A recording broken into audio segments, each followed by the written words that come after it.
So, hello everyone, and welcome to the second meeting of the Mediated Memories of Responsibility seminar series, which is part of the Cultural Memory Seminar hosted at the Center for the Study of Cultural Memory of IMLR, the Institute of Modern Languages Research in London.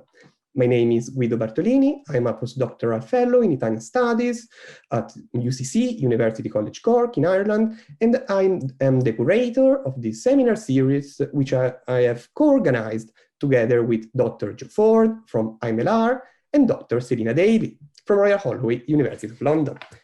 So this is the second in a series of 4 seminars that concern the memory of past wrongdoings committed by European societies and their cultural representations. The seminar aims to explore the fundamental roles that cultural products play in narrating past atrocities and to show how the study of cultural production can offer an exceptionally favorable ground to reflect on the idea of responsibility for the past, either in individually or collective forms. So to do so, the seminar series brings together scholars working on different European cultures to discuss case studies about various forms of past wrongdoings.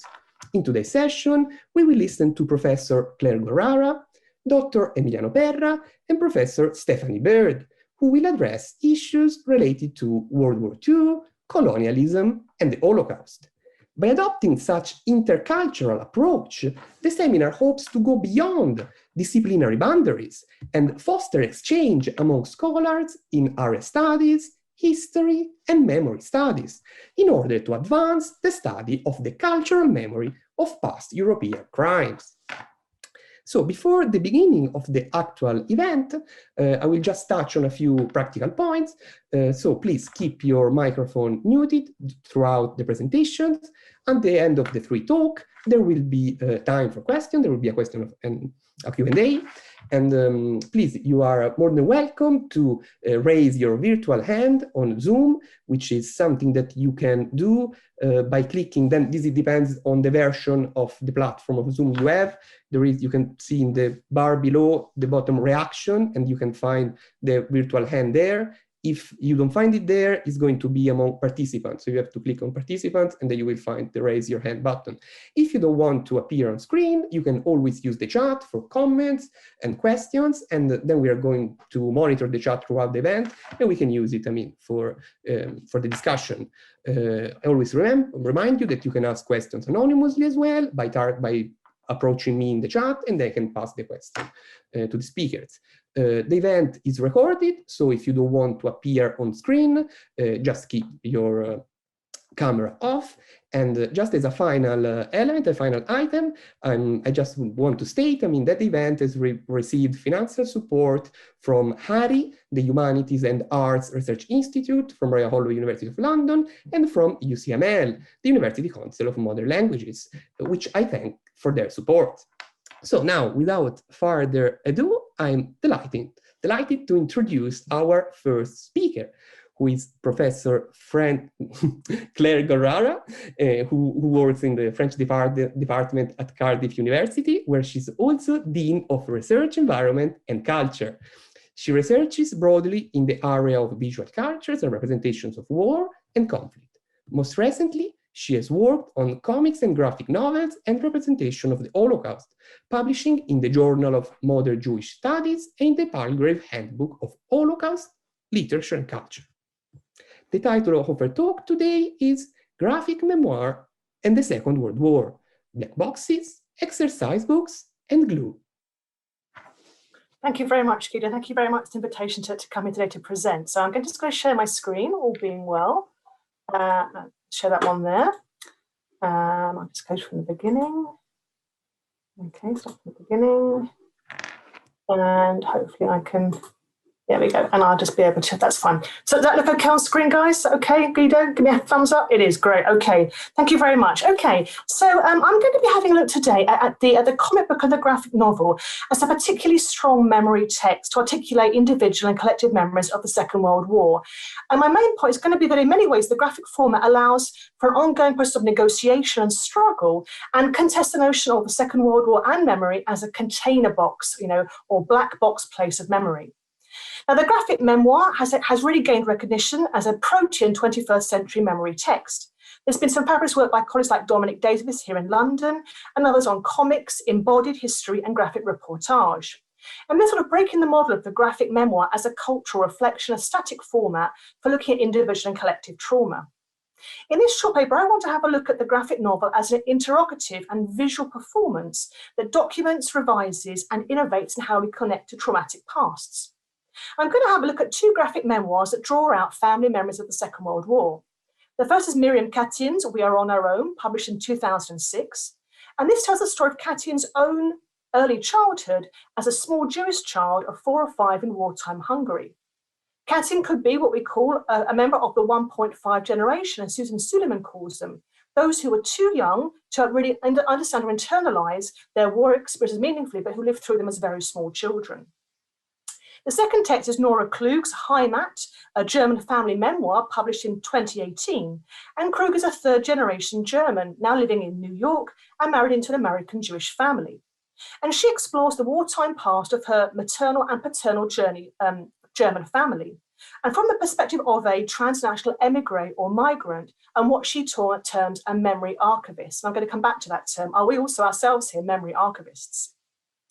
In the short time available, I want to explore how these two graphic memoirs challenge a container box thinking about the Second World War in the past. And this here image of the container box comes from memory scholars Jenny Verstenberg and Alina Sierp in their work on transnational memory politics. And they invite us to challenge and problematize the model of the nation-state model of memory that focuses on sameness and homogeneity. In other words, the container box, the boarded notion of memory within a particular nation-state. And to focus instead on the complex, multiple and mobile nature of remembrance. Which memories are foregrounded as dominant collective memories, and which memories are backgrounded, disciplining memory plurality, negotiation and struggle. And in both these graphic memoirs today, you'll see family memories generate unruly memories, which cannot be pinned down as nation-specific or readable along binary lines such as persecutor victim, them and us, and even past and present. Such mediated memories rely on the very materiality of drawing to interrogate the past, from crayon strokes on a page to handwritten post-it notes to the cursive handwriting of generations past. And both graphic memoirs pull the reader into the process of drawing to represent the handmade nature of remembrance. They interrogate how we negotiate memories of the Second World War through the haptic process of drawing. So I'm going to begin with my black boxes. I'm going to begin with Miriam Katin's text, We Are On Our Own.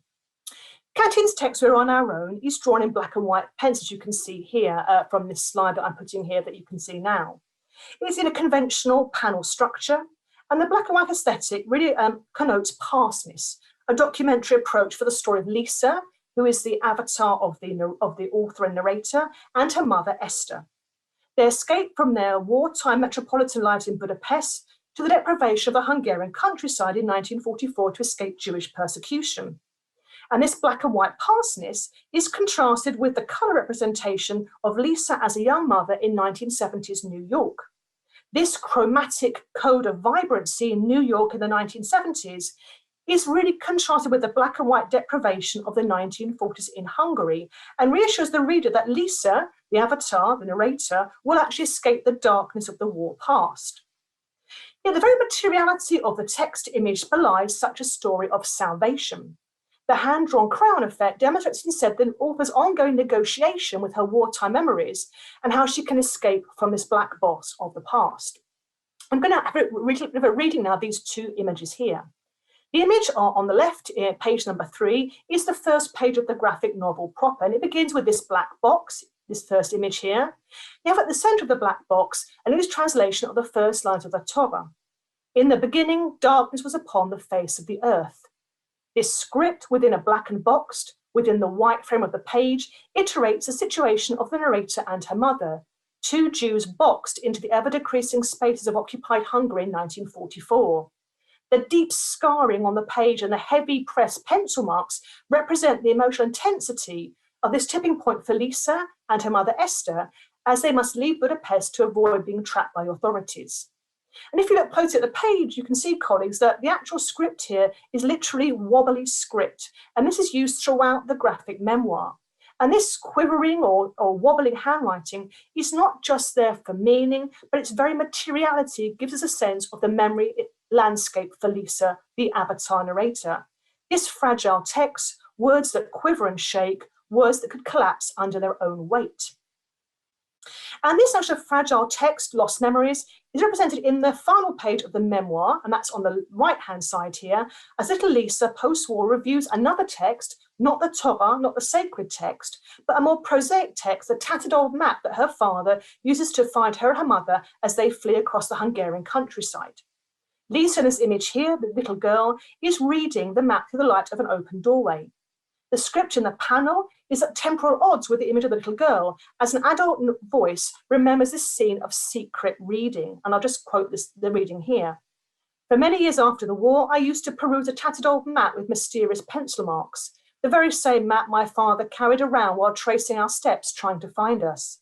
Like so many other things, this old map too vanished. Adult Lisa literally writes over child Lisa and recalls the mysterious pencil marks of the map. This intratextual map for little Lisa is indecipherable. The past is literally a foreign country for her.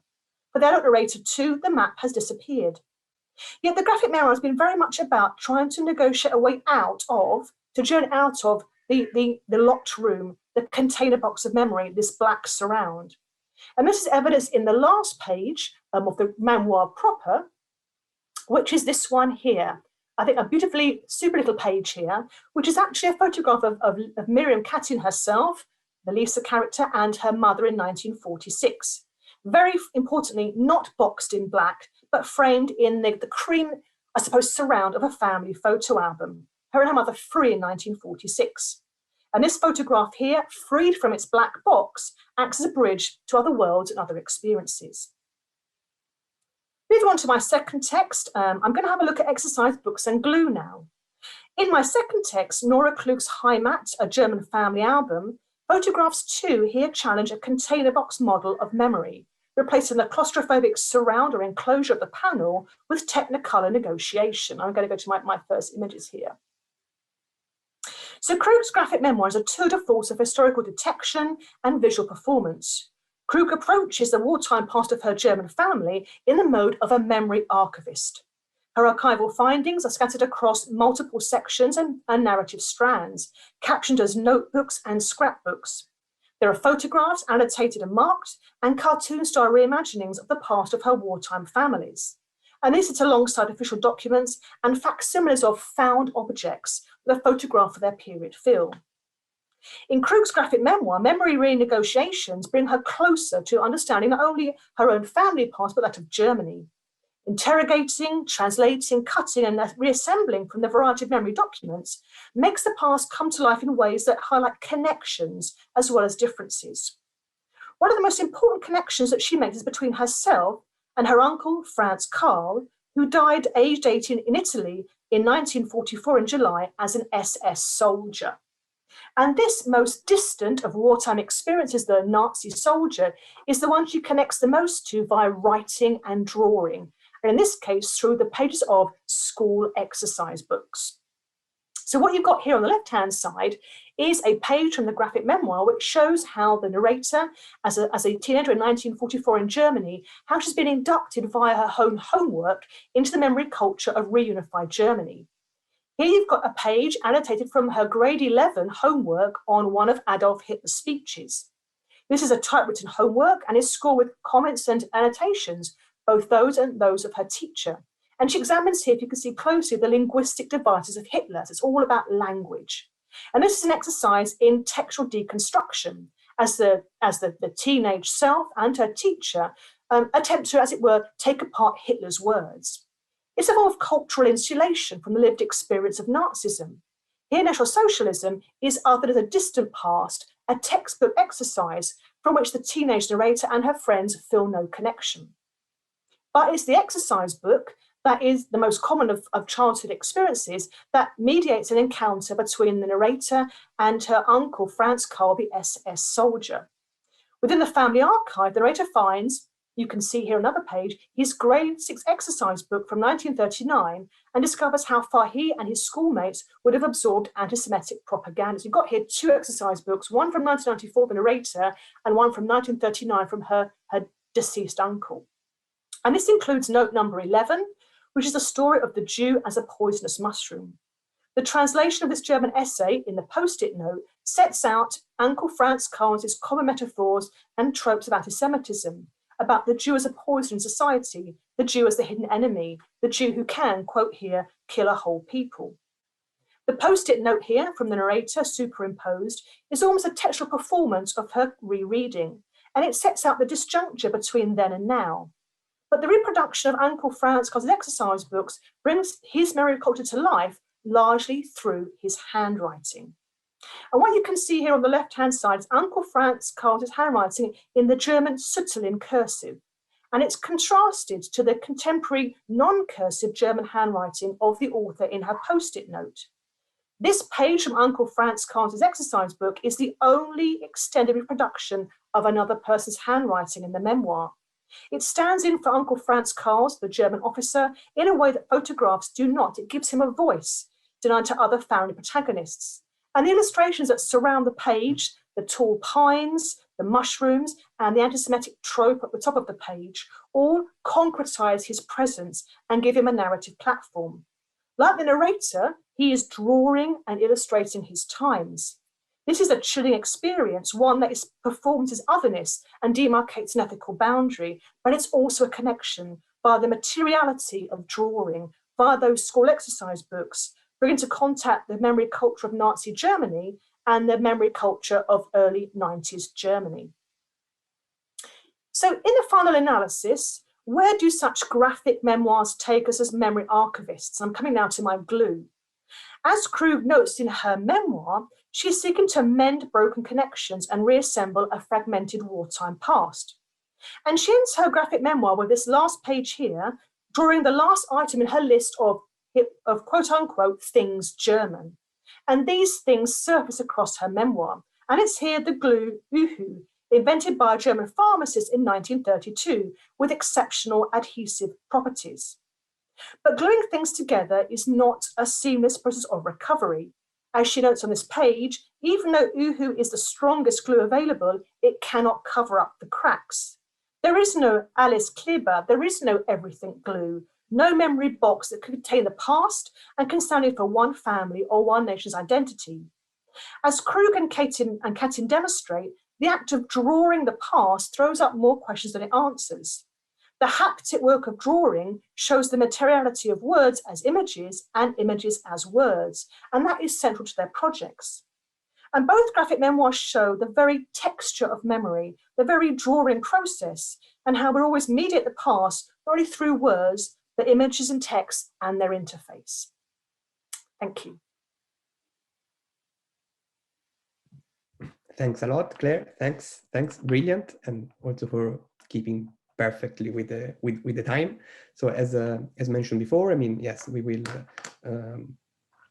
ask questions. I mean, in the discussion at the end. Yes, I saw people putting some virtual applause. I mean, which is something we would all have done. I mean, if we were all together in a room. But now we move to our second speaker, who is Emiliano Perra.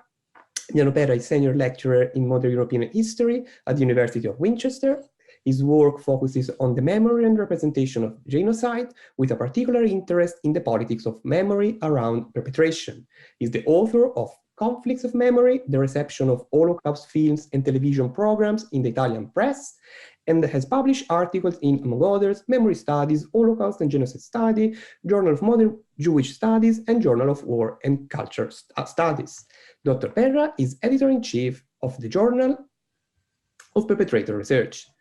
And the title of his talk today is End of Empire, Channel 4, 1985, and the Public Memory of Decolonization in Britain. Thank you, Guido, for the introduction. I guess there's no need to show the screen because I don't have a PowerPoint. Apologies for that. Well, first of all, I mean, I would like to thank Guido for this kind invitation and to this series of seminars and the impressive roster of speakers. So it's a pleasure to be here.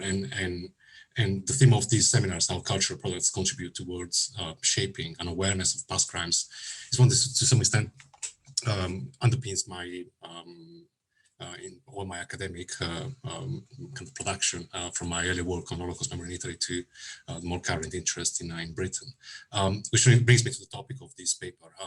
It all started with a research I did on the interesting ways in which a 2011 Channel 4 miniseries called The Promise represented the after effects of the Holocaust in Mandate, Palestine, among other things. So in the research, I looked at all the presentations and representations of the period, and that's how I encountered the Palestine episode of The End of Empire. And I saw that it didn't shy away from being very critical of British conduct. And then I watched the other episodes of the series, and then I noticed that the series had not been investigated at length in the literature. So this is the journey that took me to this led me to this paper. I guess this is a good place to state here that the points I will make in the paper are to be considered to some extent as preliminary findings. There are still gaps in the archival research for reasons that I think we all know. Just to give you some examples, there's a file in the National Archives produced by the Foreign and Commonwealth Office about the series, the series that I haven't had the opportunity to look at yet, so I don't know what's there. It might be interesting and relevant. There's also I couldn't do research on the impact of the series in among kind of BME groups, so there are still areas that need to be investigated. But having said that, I wanted to be upfront about it. But having said that, I also think there's enough to drive home some points, hopefully. Now, the paper. So as I already stated, I fully agree that public memory of past crimes is an important topic, and that cultural products play an important role in shaping this public memory, including in coming to terms with difficult past, to use an overused expressions. Empires and the way they end represent a particularly challenging type of difficult past in the former metropolis, because they, by definition, empires were about domination, often resorting to explicit violence. Moreover, the way they end often happen in a context of defeats, humiliations, and exacerbated violence that it's hard to justify, and is at odds with hegemonic dominant narratives and images projected by the former metropolis to their own polity and to the rest of the world. So in short, the end of empires is difficult to talk about without caveats or without resorting to some form of balance sheet accounts. When they are talked about, it's often in ways that are partial, selective, and with idiosyncrasies. So this is an aspect that to a large extent is confirmed by the reception of End of Empire. Before proceeding with the analysis, I want to give you some information about this cultural product. End of Empire was a 14-episode long docuseries discussing the twilight of the British Empire, covering the years from the invasion of Singapore during the Second World War to the establishment of Zimbabwe in 1980, led by Robert Mugabe. The series aired on Channel 4 every Monday night at 9, between mid-April and mid-July 1985. It was a high-profile production, and part of the core team, like producer Alan Siegel or the editor Kevin Hendry, came from ITV's flagship current affair program, World in Action. However, the main driver of the entire operation was journalist Brian Lapping, who in his career had worked for Venture, the journal of the Finance Society, The Guardian, Financial Times, and then New Society. Most of his reporting as a journalist was about precisely this, about independence movements and decolonization. So he built on this expertise to sell the idea of this series in 1980 to Granada TV chairman, Dennis Foreman, because in his view, he had expertise and he showed the expertise, and he knew many of the key political players, so he had contacts. This is important because interviews with surviving protagonists of the events discussed play an essential role in the program.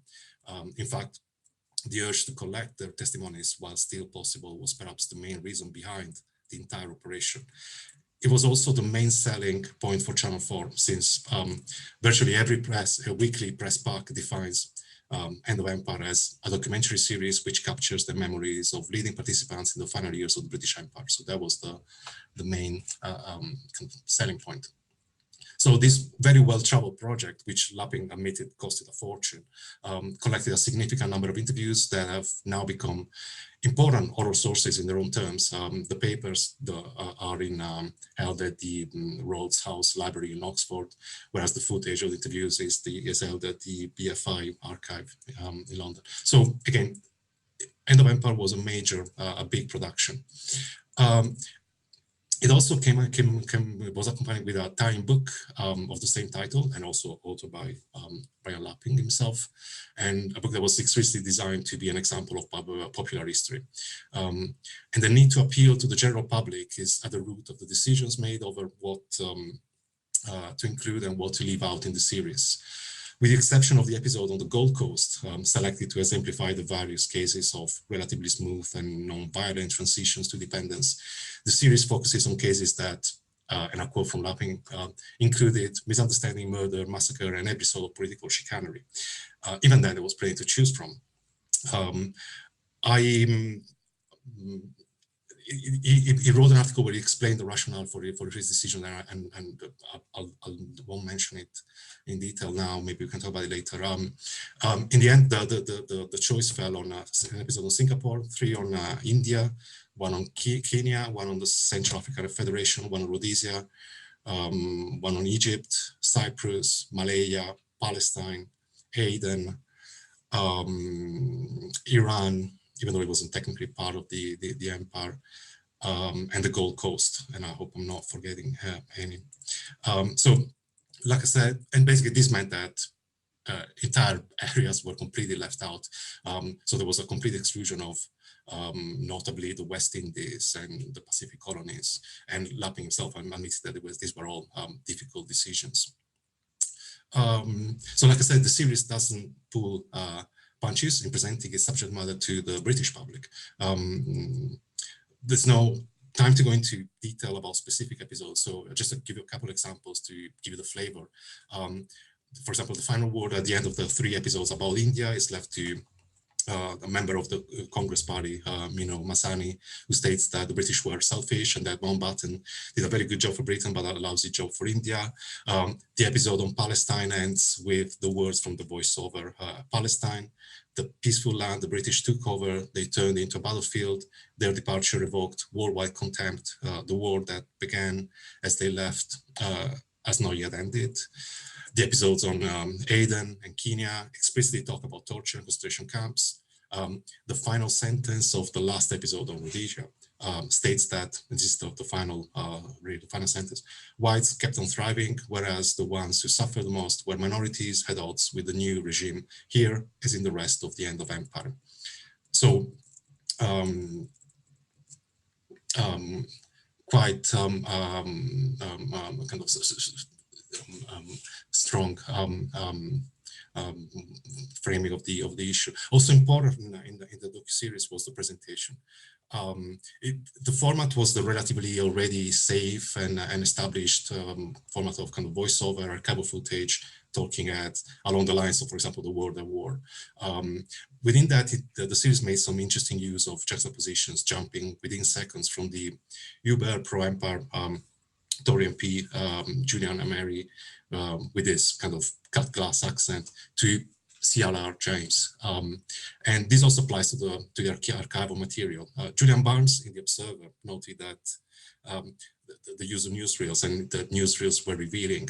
He said that they speak the language of the time, and then I quote from him: "That tone of chirpy, chin-up Britishery wasn't a confection."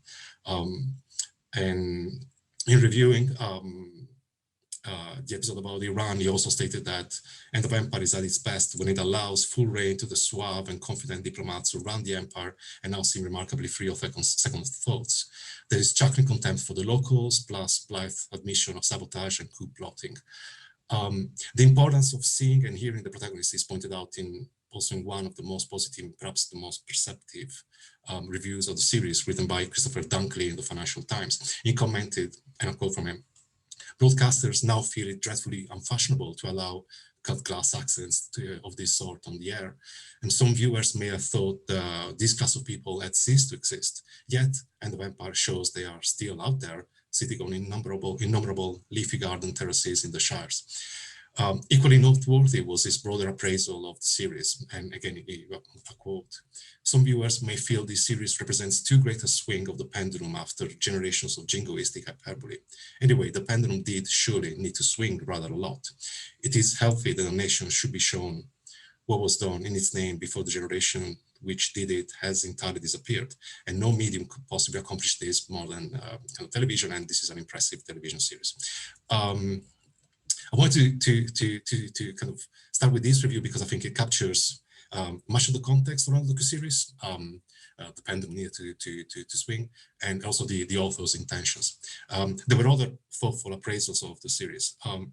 For example, Geoffrey Hodgson in the Financial Times praised the series and Granada TV for supporting it, but also lamented its overall lack of attention for the context of British society, thus failing to see, in his view, and I quote, "the historical shift in the British moral consciousness that basically led to the entire empire as becoming an idea whose time had run out." In different ways and with different degrees of sophistication, the majority of reviewers and published letters to the editor that I've looked at, positive and negative alike, lamented the fact that, in their view, either society was better than this and it was represented in the series, or decolonization as a whole was a smoother process than the cases shown in the series, or that many newly independent states ended up in the hands of authoritarian regimes and so on.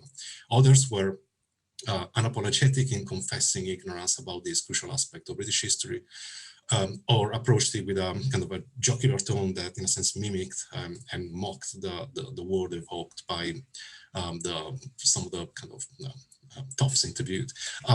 So in other words, most discussion of the series struggled to just look unflinchingly at what was shown.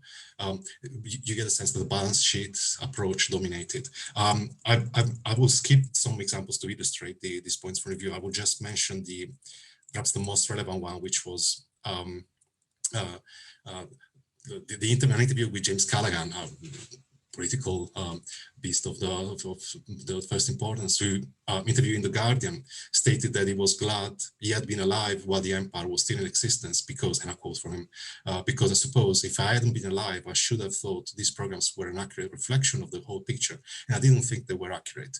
There was so much about the empire that was a credit to us. There was a great deal that wasn't, but we seem constantly ready to emphasize all the things we've done which were discreditable." And then about English people in West Africa working to avert famine, he said that, and I quote again, "in a non-political way, these people were the lineal descendants of empire, an extension of empire. In India, we had carried a legal system, a constitution, and a language which was the only one they shared." At the same time, he acknowledged the docuseries, and I quote again, "brings home to people a great deal that they don't know or have forgotten, and that is worthwhile." So again, this approach on the one and on the other. To conclude, I start by saying that caveats, deflections, balance sheets, and are part and parcel of the discussion of empire, and the reception of End of Empire falls within this category. From this point of view, I find Anne-Laura Stoller's image of colonial aphasia useful to use alongside the more established category of amnesia. She refers to colonial aphasia, she refers to what she defines as an occlusion of knowledge and active dissociation, a difficulty generating an appropriate vocabulary to discuss the events. And I think we see that in some of the tones that are kind of more jocular than perhaps one would imagine, and so on. Also important to point out is that the series did not generate a type of intense and acrimonious response garnered in 1972 by the British Empire BBC documentary series that was perceived by many, especially more on the conservative side, as too critical, or the response generated by in the early 2000s by Niall Ferguson's Empire for the opposite reason. So we don't get parliamentary debates, panel shows to discuss its impact, not the deluge of letters to the editor of these other examples that I mentioned. However, it didn't go unnoticed either. It was accepted conditionally, one could say, and without many instances of what Kerry T. O'Brien calls violent innocence, where disavowal is the habitual mode of thinking. And this made me think seeing it from the vantage point of our current present. And this is like the final consideration. Now that the pendulum has not only swung decidedly back in the direction of violent innocence to a large extent, but also has shattered or at least is snapped into, I would say the end of Empire is, and its reception point in the direction of almost like a possible alternate present, a might have been of public memory about the Empire and the end of Empire, one without cultural wars. But at the same time, looking at some of the aspects of the reception, they displaying some of the long-term reasons why that is not the case, and we are where we are. Okay, I'll stop here. Thank you. Thanks a lot, Emiliano. I mean, yes, and I think we do all think that this is for sure a very interesting theme on which you should definitely continue to carry out research. Yes, and we will go back to it during the question and day. And just now to continue and finish with the third speaker, I'm delighted to introduce Professor Stephanie Bird, who is Professor of German Studies at University College London. She has published on topics ranging from the interaction of fact and fiction in biographical novel, the relationship of female and national identity, and the representation and ethics of shame. In her most recent book, Comedy and Trauma in Germany and Austria after 1945, The Inner Side of Mourning, she analyzes how comic aesthetic interrogates the expectations and ethics of representing suffering and trauma, offering a critique of dominant paradigms, such as that of trauma and victim identity. She's currently working on a HRC-funded project on the representation of perpetration and complicity in relation to violence under National Socialism. The title of her talk today is A Tacit Agreement, Responsibility and Perpetration in the Work of Imre Kertész. Please, Stephanie, yes. Thank you very much. I'm just trying to share my screen here. So can everybody see that? Yeah, okay. In Detective Story by Imre Kertész, Antonio Martins, a secret police agent in a South American dictatorship, recounts his involvement in torture and murder while awaiting execution. Martins's defense lawyer emphasizes the importance of letting a perpetrator relate his own story, asserting that everyone has the right to speak out and make sense of his fate, and to do it in his own way. The right to speak out is a sentiment that is at the heart of Kertész's work. The Hungarian writer and Nobel Prize winner is not commonly thought of as a writer interested in representing perpetrators. He survived deportation to Auschwitz-Birkenau and Zeitz as a 14-year-old boy, and his writing is more immediately associated with the survivor's experience. However, his life under the dictatorship of János Kadar, who was in power from 1956 to 1988 in Hungary, was also profoundly formative. As he said in an interview, "It was not Auschwitz, which I suffered, that made me into a writer, but the military prison, the situation of the executioner, the perpetrator." Like his character Kertész, in Fiasco. As part of his compulsory military service, Cortés served as a prison guard, an experience that made him realize that you can't know beforehand who will strike a prisoner in the face. In his fiction, Cortés offers some of the most complex and provocative explorations of perpetrators, their motivation, and their moral responsibility for their crimes. He considers not only the nature of their choices, but also the relationship of perpetration to society as a whole, and the responsibility of those who are complicit with or conform to the demands of the state. In Fiasco, two further perpetrators have a voice.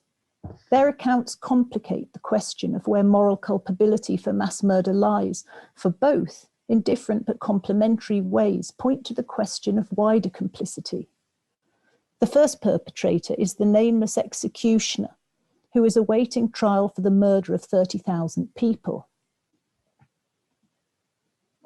He does not speak of what he has done, but theorizes that individual perpetrators like him are locked together in miserable camaraderie with his audience. They all belong to a world which allowed, tolerated, and thus wished for his fate. The executioner refuses any simplistic reduction of guilt to an individual, monstrous figure. He points to the vitality of the relationship between him and those who condemn him, the tacit agreement whereby he is found guilty for deeds the world did nothing to prevent, but where his guilt serves to redeem others. His audience then uses moral censure to silence him, thereby denying the relevance of his action to their lives. He, however, insists on the significance of his account for understanding the human condition generally, and for exposing the self-righteous innocence of the not guilty. The second account in Fiasco is by Curves, a character who shares aspects of Cortés's biography. Curves too survived the experience of being deported as a boy to be murdered in the Holocaust. He wants to understand how an ordinary man makes choices under the pressure of external compulsion, as he puts it, and how his first act on the path to perpetrating violence can be governed by a purely helpful intention.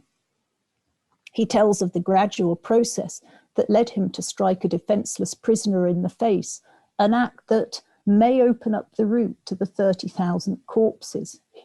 He's called up to the army, pressured to become a prison guard, tries to be decent, and is finally overcome with anger by a prisoner's aloof resistance to his attempts to persuade him to eat. Curves questions the nature of individual choice. He was in a situation not of his choosing, with a choice between two options, sign up or be punished, that casts doubt on whether it can be described as his decision at all. Even though Curves does not then graduate from striking the prisoner to becoming a mass murderer, his actions have made him aware that any individual may take the steps into perpetration.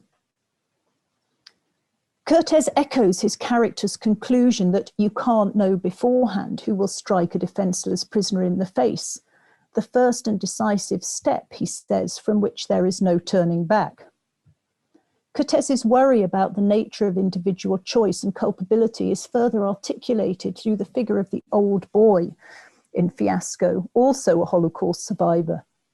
The old boy muses on the motives of Ilse Koch, the wife of the commandant of Buchenwald, and he describes the way that Buchenwald was created by a state of affairs, which in turn created many other states of affairs, including the specific context that created Koch herself. The ever-determining state of affairs makes her individuality increasingly insignificant. This cumulative state of affairs, created by a step-by-step contribution, and contributes step by step to a given and at one level impersonal fate. Yet at the same time as being impersonal, everybody takes the steps that enable that fate to occur. For this reason, everyone is implicated. Throughout his work, Cortés suggests that such crimes, including Auschwitz, are an organic and necessary part of the wider society and culture. In Kaddish for an Unborn Child, the narrator B recounts his experience of entering the concentration camp latrine one day after the liberation, and of seeing a German soldier scrubbing the wash basin clean. This event demonstrates to him that the world order had changed, which is to say that it had not changed at all, for the Germans might return at any moment. The Germans here are not limited to Germans, for the experience of the camp epitomizes something more universal. The ordeal of the death camps becomes a human experience where I come across the universality of the ordeal, and that is fatelessness, that specific aspect of dictatorships, the expropriation, nationalization of one's own fate, turning it into a mass fate, the stripping away of a human being's most human essence. It is his experience of the Kadar era which, like Proust's Madeleine, revived the tastes of Auschwitz. Indeed, in Galley Book Log, the narrator asserts that it is his post-war life in a Stalinist system that saved him from a belief in the possibility of freedom and liberation and similar mistakes. That's the reason that I did not experience the wave of disappointment, he comments, when thinking about how dictatorship has prevented him from committing suicide, unlike Borowski, Celan, Amery, and Levy. The pervasiveness of the world order that allowed for Auschwitz and still persists is most obviously manifested in the mindless situation of totalitarianism, though by no means limited to it. And the most mindless aspect of its primitive trick of organization is that within it, merely by sustaining our lives, we ourselves contribute to sustaining totalitarianism. And on the PowerPoint, this is another quotation from Dossier K, where he quite wittily says that that's a well-organized dictatorship for you, and talks about his being turned into a collaborator just because he needed to earn his living. It's conformity and not revolt that turns the masses into fascists. There seems to be little scope in this view, in Cortés's view, for a subject position that is not that of perpetrator, victim, or collaborator, each of which involves, for Cortés, the deadening of personality and with it choice. And yet people can still make choices. This is something that Cortés insists upon.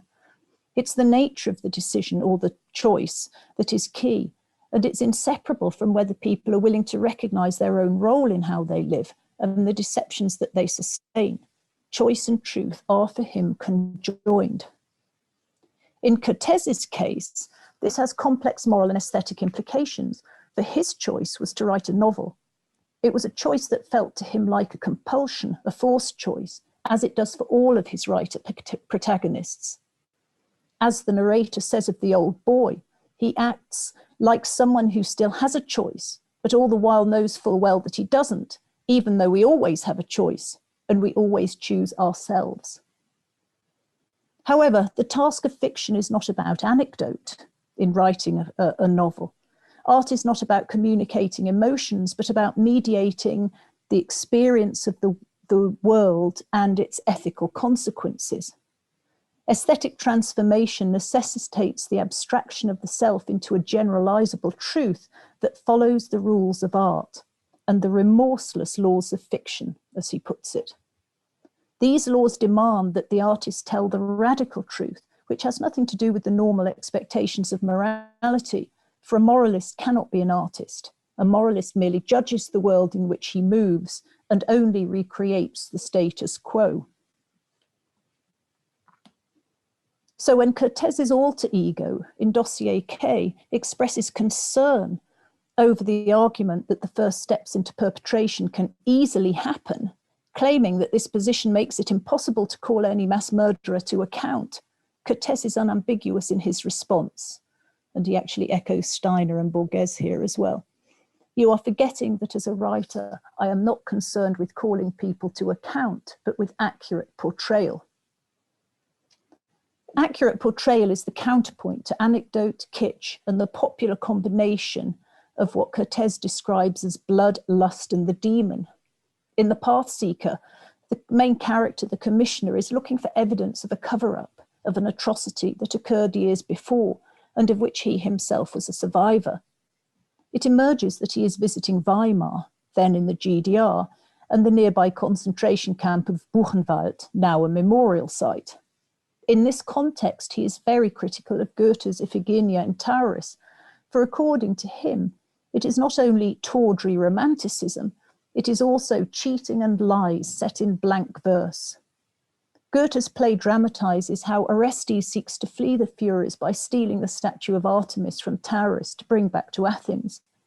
Like Euripides' version of Iphigenia, Goethe's Orestes succeeds in his task, pacifying the Erinyes and bringing his exiled sister Iphigenia back with him.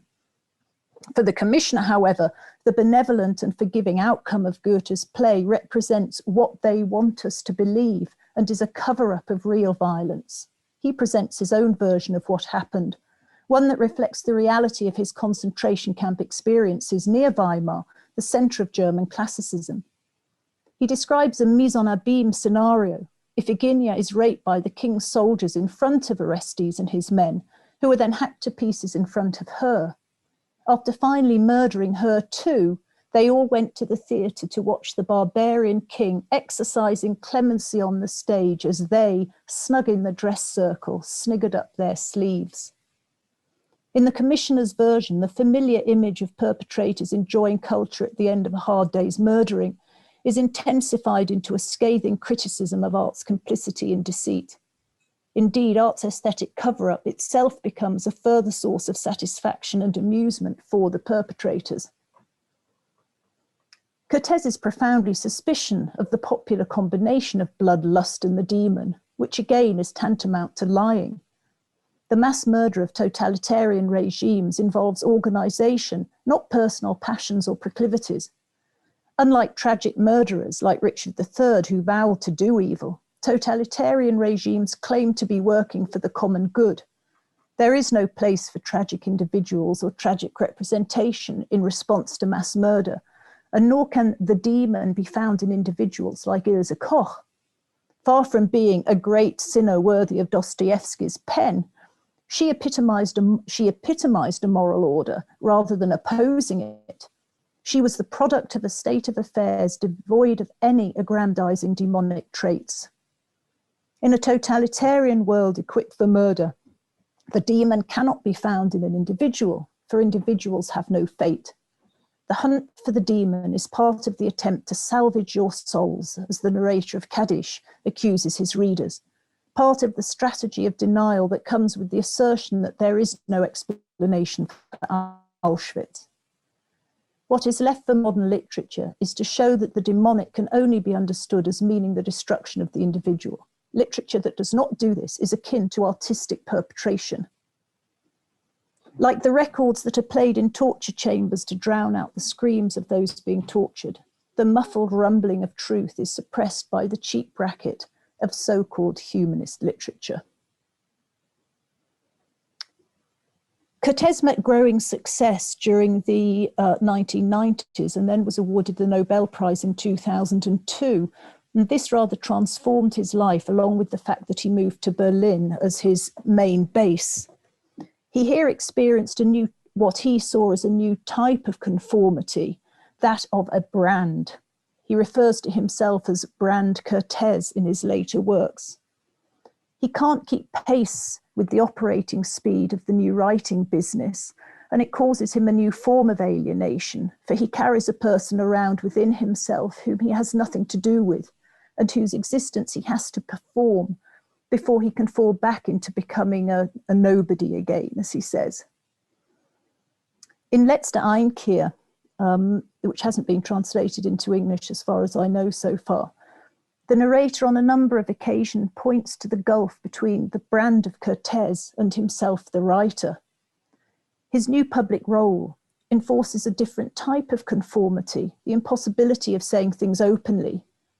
He describes how he starts to understand the pressure that feeds a general lie, and which he feels it's impossible to fight against for fear of losing his popularity. Lies and, I've got this in German, sorry, I need to translate it. Anyway, I'll skip over that. This view seems uncontroversial. His views that lies are part of what good manners are as a public persona. This view seems uncontroversial, and it adds a further layer to his explorations of complicity and the extent to which an individual necessarily conforms. But his regrets about the need to lie follow an assertion that he makes that Europe is being flooded by Muslims who will destroy it. Europe is facilitating its own decline, he suggests, through its suicidal liberalism and the stupidity of democracy. Cortés, or the narrator, feels unable to state this openly and so is drawn into the wider lie. It's one of 3 places in the text at which the narrator expresses Islamophobia. He's of the view that Islam knows only the language of hate in relation to other peoples and religions, and positions Europe as being in a clash of civilizations against the East, starting with the war against the Persians. He condemns Europe for its self-destructive and naive liberalism. It produced Hitler and has been unable to get out of its moral quagmire since Auschwitz. For those expecting Cortés to assume the mantle of liberalism as a result of his experiences of Auschwitz and the Qadar regime, these are challenging assertions. They seem to offer an example of precisely the sort of crossing over into collective accusation or ideology that he himself has previously described as destructive. Cortés insists on the importance of art and truth, and perhaps we can see this as another example of an uncomfortable truth that confronts the reader with her own moral expectations and assumptions.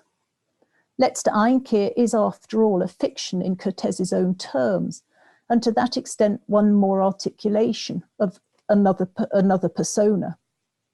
And contrary to what he says, he very much does go public with his views in the very form of the text Letzte Einkehr, in which he articulates the Islamophobia.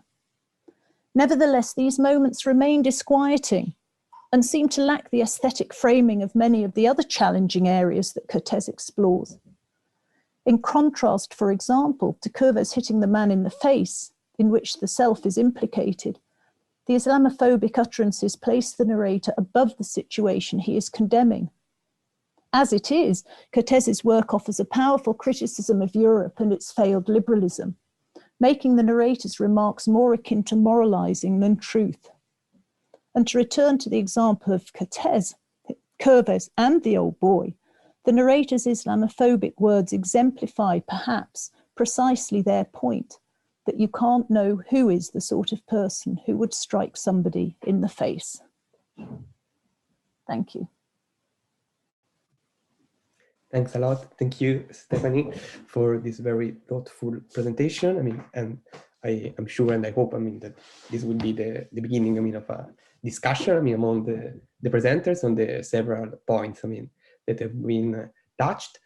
So as I mentioned before, you can, please, if you want to ask questions, you can raise your hand. I see for now there is an applause still among the public, but you can jump in, by raising your hand, and we are happy to give you the floor to ask questions. And otherwise, you can write in the chat. I think, Joe, you have already a few inputs there.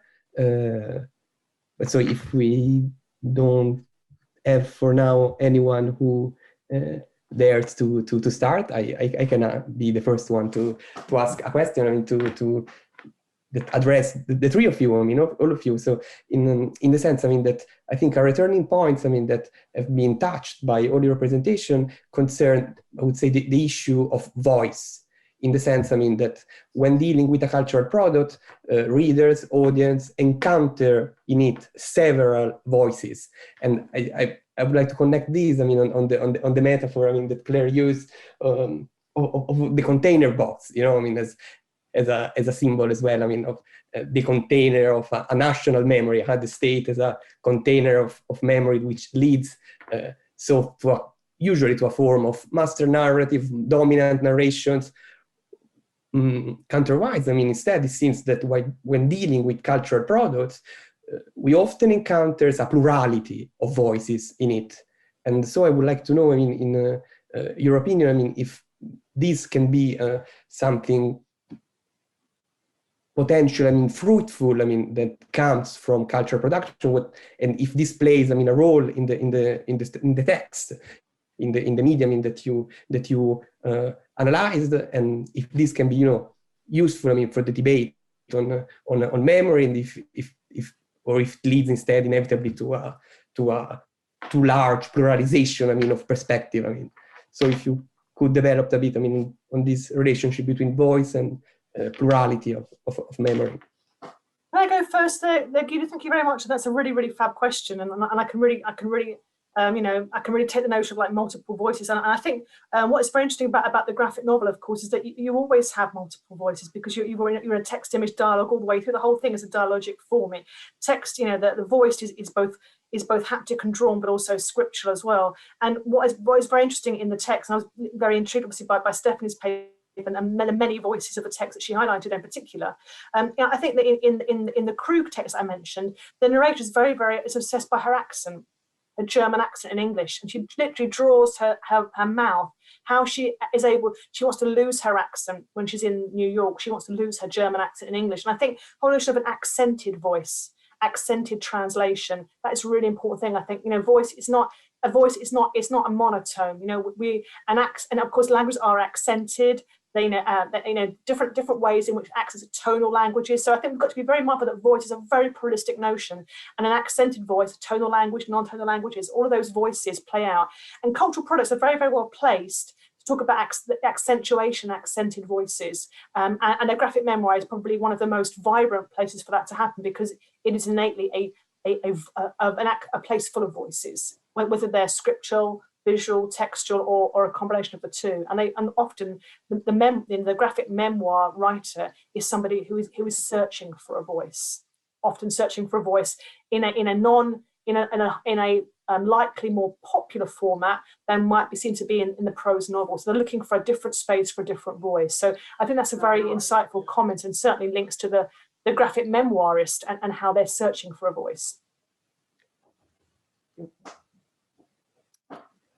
Yeah, thanks very much, Claire. I think the multiplicity of voices in cultural products is one of the real strengths of not all cultural products, of course, but certainly complex texts where there are multiple voices which aren't reconciled. They're not working in the service of an argument, as perhaps historians or philosophers are. They're not working in the service of an extra textual truth, which brings with it, challenges. But it's precisely those challenges that I think is a far-reaching strength of fiction. Not least the discomfort that it can cause. I mean, coming back to Cortez, he across his many, I'm going to call them novels, because he sort of calls them novels even when they're his diaries, sort of slightly aestheticized or changed. But there's a growing emergence, actually, of the voice of his wives. His fictional work is very close to his autobiographical, his extra textual life, and the ongoing tension which isn't resolved between life and writing. He was very, very influenced and a profound admirer of Thomas Mann, and you can see the influence working its way out there as well. But the voice of the female characters and those of his wives take on increasing, I think, strength as he gets older, as representing life in what might be seen as a quite perhaps stereotypical or gendered way. He wants to lock himself away in his room and abstract from experience. The wives are the ones who represent life and also represent futurity, to use that term, because they want children. And it is also his voice there. And that it's very interesting how it is both is gendered, but it's also Cortez who is giving them real, authentic power and strength in the texts. If I can chip in on, yeah. Okay, it's an excellent kind of point linking the papers, because the plurality of voices is really an essential part of the series and the vampire. there are many interviews with nationalist leaders or activists and militants, and they really provide is the juxtaposition of the different type of interviewees that is an essential part of the narrative, and it gives it some makes it powerful, and the accents play a role in this. That I already mentioned, the Cal Glass accent of some of the more kind of imperial officers and settlers in some cases. And so there is this kind of plurality of voices that I think are well conveyed. The medium of television kind of works well from that point of view, and I think it's relevant the fact that viewers were exposed to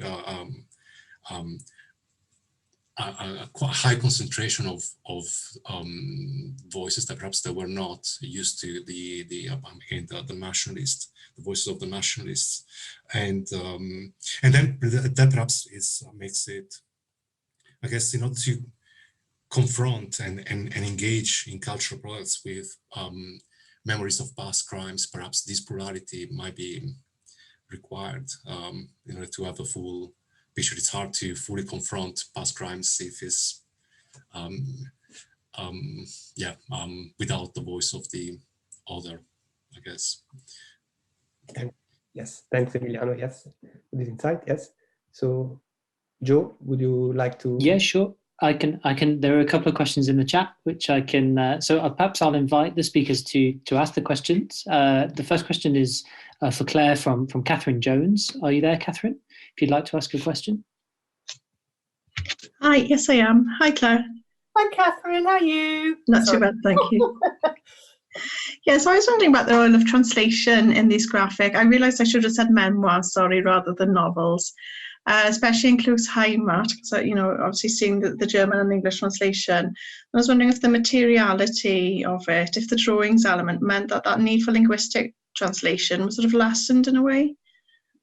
Well, actually, Catherine, I think actually it's heightened, and I think particularly the Kruger memoir is absolutely replete with examples of creative translation, creative multilingualism, to use a term coined and developed by our colleagues Catherine Cole and colleagues at Oxford, and it's full of linguistic, cultural, memorial, generational translation, and that translation process is never unidirectional. It's always polyvalent in an extraordinary range of ways. And photographs also come into play. Many photographs are used where the faces are cut out, but to try and translate who could have been in and who's out of the picture in excisions and additions. And what's really wonderful, if you want to read it, it's a wonderful graphic memoir. Lots of the photographs are annotated. I found it very unusual to annotate a photograph. It's not an evidence source. It's a translational interface between the author's past and present, the narrator, but also the reader. So for me, translation is really key. And you asked about the title, and the novel has two titles, Catherine. The American title is Belonging, A German Reckons with History and Home, but the foreign title is Heimat. So I think that's so interesting that for the American audience, the publishers that it was first published did not use the word Heimat, but for the English republication, and of course globally or in other Anglophone countries, they use the word Heimat. So translation and what can be translated with that loaded term Heimat, Hiraeth in Welsh as well, in a much similar fashion, that very, very very culturally specific term that is not used in the American ones. It can't be translated, but it is translated in other spheres. So I think translation is at the heart of the text, and I think and it is very much a multi-dimensional process, and creatively so. And the language, the accents of the translation, the accent. I find the handwriting is an accent. Her handwriting is not cursive. Her handwriting is contemporary German. The uncle's is that Sütterlin. That is a translation. The handwriting is also a translational act. How you show the writing of the past. So for me, it is an extraordinarily rich text, and translation takes many forms. Thanks very much. Thank you, Catherine, for the question. There's actually a follow-up question here from Ruth in the chat. Ruth, I don't know if you want to come on and ask a question. Ruth Cruikshank. Yeah. Thanks, Ruth. Do I have to do? Yes. Yeah, we can hear you. Thank you. Yeah, making a fool of myself. Hi, Claire. Hi, Catherine. Hello, everybody. Hi. Great session. So I'm just really sort of backpacking on Catherine's question and pow, bam, thinking about all those kind of, the sounds which are specific to the genre.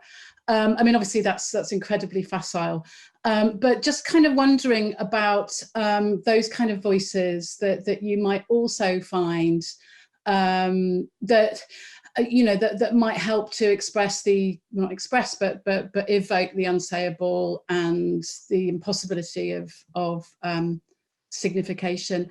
And just, if I may, Claire, could you repeat the name of your container box critic as well, please? Yeah, I can show it here in an eternal generation way. It's Agency in Transnational Politics. It's a really good, it's come out recently, and it's by Jenny Verstenberg, it's an edited collection, and Aline Sierp. Bergharm. And it's an edited collection mostly by social science colleagues looking at transnational memory politics, but there is a chapter on refugee comics, which is really, really good. And it takes a sort of Bourdieusian approach to the habitats of memory and memory entrepreneurs. And it's really, and I found that really, really helped me open up my thinking away from a literary frame, if you see what I mean, to a much more memory activist, entrepreneur, social science framework. I found it very helpful. Yeah, so I think, so actually the graphic novel itself, I've got it all here, it's in my office, I've got everything around me. It's a wonderful graphic novel here, the HiMAT version. It doesn't really have sound effects in it, Ruth, but what it does have, it fades text in and out, so you get a volume. So on some pages, the photographs, bit by bit, start to fade as the person's, the Franz Karl, the uncle, as his story is told and he starts to evaporate from the story, his images gets reproduced and then fades into the background more and more. So volume of voice is told by the increasing fading of script text, and photographs lose their edges, they become blurred. So it doesn't do the superhero kapow, but it uses the fading of language to give volume. And if the handwriting is very thick, it tends to be for a loud point. And if the handwriting starts to fade away, it tends to be a de-amplification of voice. So it's really very clever. And it uses handwriting script to connote sound and presence. Thank you. Fantastic. Thanks, Ruth. There's a final question here for Claire, which sorry, Claire, to bombard you. But I thought I've got a question of my own, which I'll ask, and then I see. This is from Elena Cardona. Elena, would you like to ask your question? If not, I can put it to Claire myself. So Elena's saying thank you for the really insightful papers. I'd like to ask Claire about the container box of memory. Does this container box serve as a personal archive or some sort of refuge for the memorist? Thanks. That's really interesting, Elena. So that container box of memory, that comes from the social scientists who work on memory studies, and they link that in a negative way with nation-state boundedness. That you contain a memory in a box, a nation-state and its particular elites, they mobilize that memory to serve a particular agenda and ideology. So for them, it's quite a negative word. It means boundedness, homogeneity, sameness, and the locking down of possibilities. But you're absolutely right. People do create memory boxes, don't they? When someone passes, sometimes you create a box of their memories and their photographs are in a place, a refuge. So you've opened up an avenue there that I hadn't really thought about, that the container box isn't always locking away and securing, like the black box in an aeroplane that carries all the last recordings. It could also be a place of refuge and sanctuary.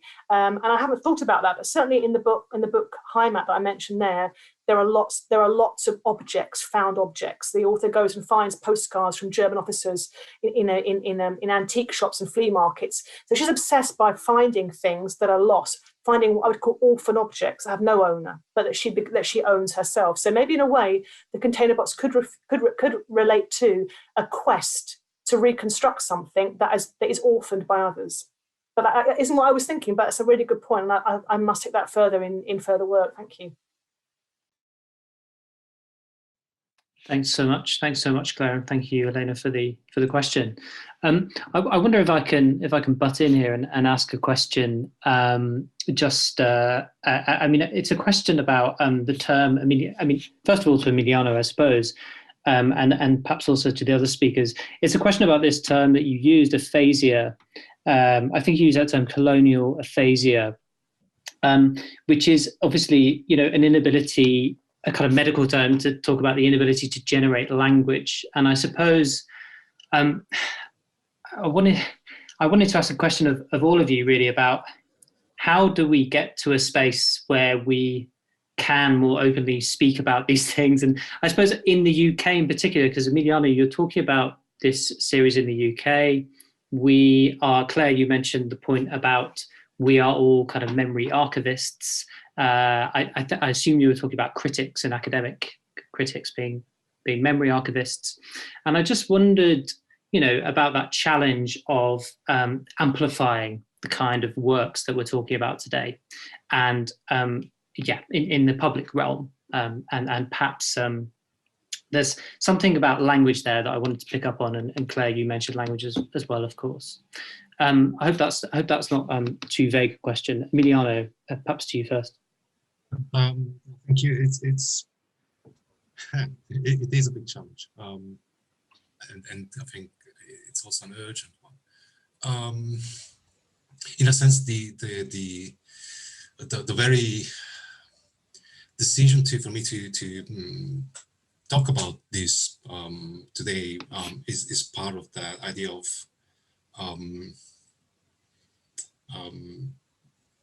putting back in circle, in kind of the circle of cultural communication, something that I thought and felt was worth kind of retrieving, recovering from. I don't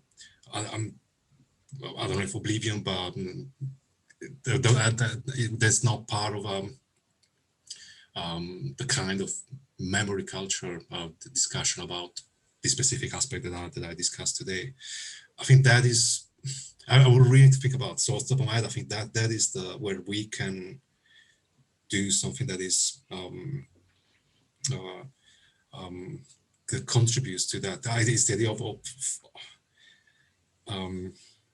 opening up spaces that, and also now we have the problem of spaces that ideally are not toxic for discussion. It really is. It's a difficult question. The answer to me is I'll be interested in hearing the other opinions. But I think that was really like what drove me to investigate this and talk about it. Thanks, Emiliano. I don't know if the other speakers had a view on that. Sorry, it's a bit of a kind of open-ended question in many ways. Stephanie, are you there? Sorry, I can't actually see you on my screen. Yeah, oh, can't you? Okay. Oh, I can now. I can you see you now. Okay. Sorry. Yeah. Sorry. I've been thinking about it in relation to Cortez while over the last few minutes, and I would never want to put any words into an author's mouth, but I wonder whether he'd be a bit skeptical about all this talk of memory culture. He was very dismissive, scornful, and actually quite opposed to the notion of anecdote and individual experience, which isn't to say that is solely or even, solely what memory culture is about. But his emphasis is on truth and authenticity. And I think that also in his case, that is in his case not about the individual experience and emotion and the emphasis on the individual's emotions, but how those can speak to universal truths and universal experiences. And I think for the same reason, his advocacy of what he calls truth is one that does not conform to what Gillian Rose would describe as Holocaust piety. And I think memory culture, it's important to remember as well. Memory culture doesn't just rest on the exclusion of what can be remembered by those who are powerful, like the colonialists, but can also be something that is then influenced by discourse much later. So memory culture changes over time as well, according to the way discourses become more or less dominant over time, and what can and can't be remembered, or what can and can't be spoken about in a certain way, is very important to memory culture. And I think that's something that Cortez's work challenges us on, actually. I don't get he took 11 or 14 years to write his novels. His main concern was not, I think, to find the language, but to find the appropriate form that would be truthful to the generalization of human experience that he was trying to convey. And he found writing a really profound struggle. I don't think that was about, well, again, he talks frequently of finding the appropriate form. So it's not just about the language itself, but also how that language is structured and how the structure itself reflects on, or enables us to reflect on, things more broadly. Thank you, Stephanie. I can be really practical. It's about the history of GCSE. Yeah, my son did history of GCSE like 2 years ago, and he did World War World War II Britain, and he did World War II Britain. He did very little about the Holocaust. He ended with the NHS as the founding pinnacle of the Second World War. He did nothing about decolonisation, and he did very little. He did nothing about the construction of the European Union and its former iterations. So the memory culture is urgently practical. And if we have an educational culture in which certain iterations of the British past gain purchase with a 17-year-old, that explains why we are where we are now, because that is an inadequate GCSE. That is what WJC and others are promoting as the history syllabus for a 17 and 18-year-old. So I think it's urgent. It's about discourse. It's about what gets absorbed into the education establishment as the story. I also ask my undergraduate students, I do a lecture on collective memory, and I say, give me 5 myths about the Second World War. They can give me all the myths about the Blitz and all of that, but they're very unable to talk about the occupation of the Channel Islands or what happened in the UK around the black market, marketeering. They know nothing about the colonial troops and the colonial contribution to the UK's and its empire in the Second World War. It's not through ignorance, not through willful ignorance. It's through lack of exposure in the education system. So there is an urgency about memory culture, which we are unfortunately living with now in Brexit Britain. And that is partly the education establishment. I put this in the school particularly, but maybe also ourselves as well here. We haven't been good enough about giving people a more pluralistic picture, which isn't about who's right and who's wrong, but different perspectives. So I think it's urgent. Yeah, thank you very much, Claire. Very much agree with you. So we have got more questions in the chat. I'm going to go to Charles Badet. Charles, would you like to ask your question? Just very quickly, I mean, to comment on the 3 papers, are using very different ideas of mediation, very productive, and really they work wonderfully well together. But just perhaps a couple of reflections on the part of the 3 speakers about how their different ways of thinking about mediation. For example, Claire, you're talking about the way in which the graphic novel provides a new way of talking about the past. It's also a way for the conscious self to get at elements of the psychological makeup that are there, and a way into that. So it's a way of mediating between one element of the self and another. Emiliano is talking very much about how societies mediate their understandings of the past through television. And Stephanie's paper is talking very much also about the discovery of voices within the individual. So possibly just a couple of reflections on one another's papers about the different use of mediation. Thanks, Charles. Can I go perhaps to Stephanie? I think my use of mediation is inseparable from the notion of aesthetic transformation, certainly in relation to Cortez. I mean, it's the other things you said as well very helpfully. It is about articulating different voices, but it's about how those voices are transformed into something that is more than simply an experience. I mean, it's it's, I'm not saying anything new here, and nor is Cortez, that any literature will involve, any art will involve that transformation, and there's no, it cannot be otherwise. It's it's part of the very state of what artistic representation is. But I think the particular emphasis in Cortez's work is that there is an ethical imperative in that transformation, precisely to move away from individual experience, which he refers to as anecdote. And even though, of course, Fateless is if you read Fateless, you think you're being presented with a Holocaust memoir. He insisted that it wasn't, it was a fiction. And his point being that it is all about, it's almost a Bildungsroman, is how he speaks about it later, that it is the boys learning about the world, what the world more generally is, through that specific experience. But it's that transformation into something where form is also so important. And then the form of Fiasco is completely different. It's a novel within a novel, with, you know, sections within sections, novel within a novel. And that then itself is a reflection on the entrapment and the lack of, well, the forced choices of the individual. And that took him another 11 years or however long to write. So aesthetic transformation as an ethical imperative, precisely to mediate and get away from experience, to generalize it, which I have to say, I in many ways find very challenging and refreshing in the current context, where you can't move without references to lived experience. It's quite interesting to live at a time when that seems to be a buzzword, certainly in university management. And then you read Cortez and you think, oh, okay. Thank you, Stephanie. Emiliano?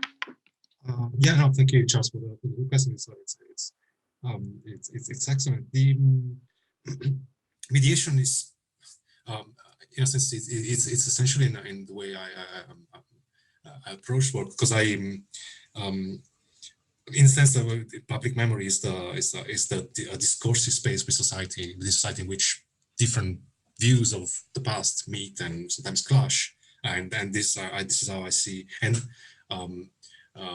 it's the sphere in which that happens, and mediation is the essential part of it. It is always, even deteriorated in clashes or encounters between public memories, require a form of mediation. And I think we're getting to the specific of the cultural product I'm discussing here. There's I think that happens. It's very, compared with the other two papers and what they discuss. The End of Empire is a lot less self-conscious about the issue of mediation, and now it's mediating voices. Getting back to the original question, and I also see that there's another question about related to that, but maybe we'll answer that later. So again, the notion of mediation is essential because it has to be an encounter in public memory, and that also has an impact on decisions about what is worth teaching. For example, getting to the point that Claire was making, that is currently urgently needed now, but yeah, it all happens in the public sphere. Thank you. Thanks very much. And Claire, did you have something to add? Anything to add on mediation? I think Charles, very nicely identified some of the core ways in which I hope to discuss it in the paper. I think the last thing I didn't put in the paper was, of course, mine's very much a transnational story. All the two texts that I've chosen are front and centre transnational, that they are absolutely aware that a negotiation is a transnational encounter, and there's no such thing as second war memory that sits within one country. That's difficult to sustain. So they're all about how you negotiate culturally between very different perspectives on a global experience. So they're resolutely a transnational encounter. So mediation there is very much around cultural renegotiation, cultural understanding, and a willingness to suspend one's own idées reçues to understand others. So there is an element of like hospitality being hospitable to otherness, which I think the graphic novel is particularly well placed to do because it draws it. Thanks, Claire. Just to pass, is Chris there? Sorry, Chris, I missed you off my list. Chris, who's asking a question of Emiliano on the end of Empire. Chris, are you there?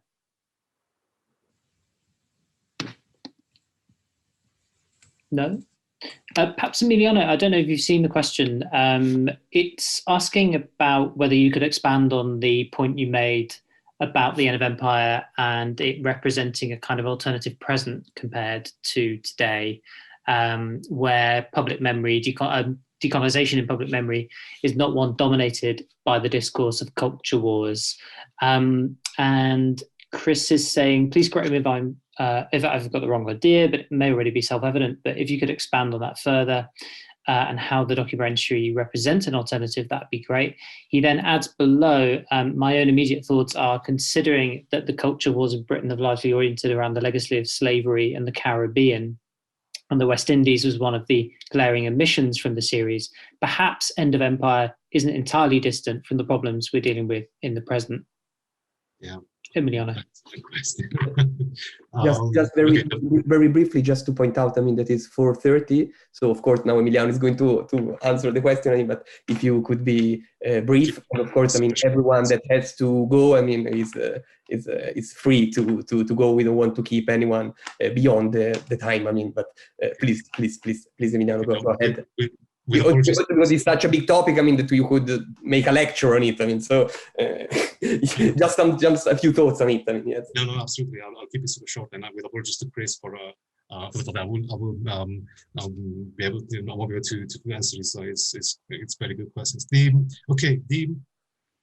point about the alternate present, it was perhaps more straightforward and simpler than in the sense that, again, seen from the vantage point of the present, you really looking at the reception of the series. There was, apart from some extremes, and there were some type of responses that would fit our current climate. There was a sense of almost like a begrudging acknowledgement of the fact that it was a fair, or it was something that was worth doing, was not an assault on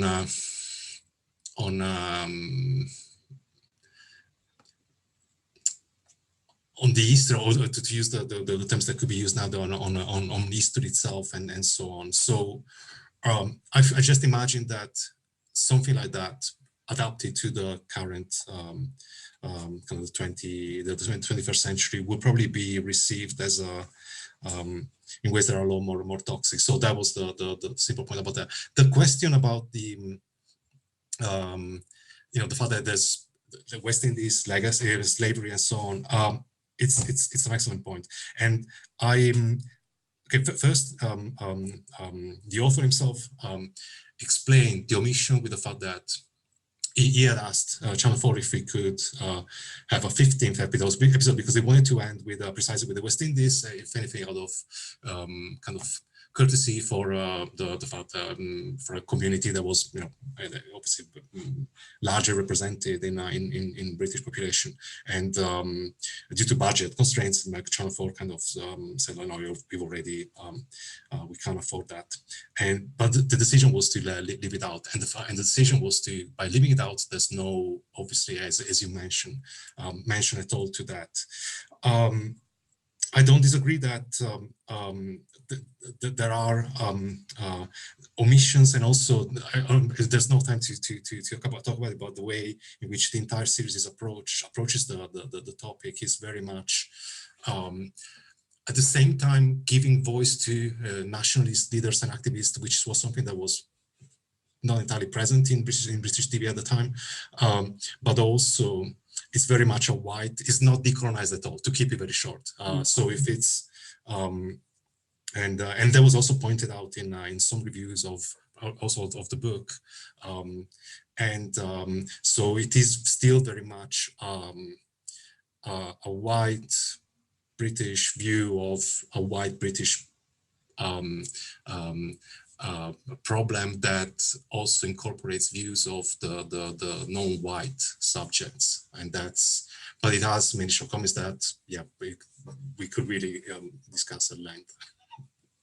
Okay, yeah, indeed. I mean, I think we already discussed at length several points. I mean, I would like to thank all the participants. I mean, yes, first of all, the speakers, I mean, for the brilliant papers, but also all those that took part in the discussion, that I hope that you found it as productive as I did. And so if you can just join me, I mean, in a virtual applause, I mean, to thank everyone who participated. I mean, yes, and I'm very thankful for you to being here, and I hope to see you again in March, on the 10th of March. We're going to have a third appointment, a third session, and the program of the seminar series will be online soon on the IMLR website. So thanks for having been here today, and I hope to meet you in person in the future. I mean, yes.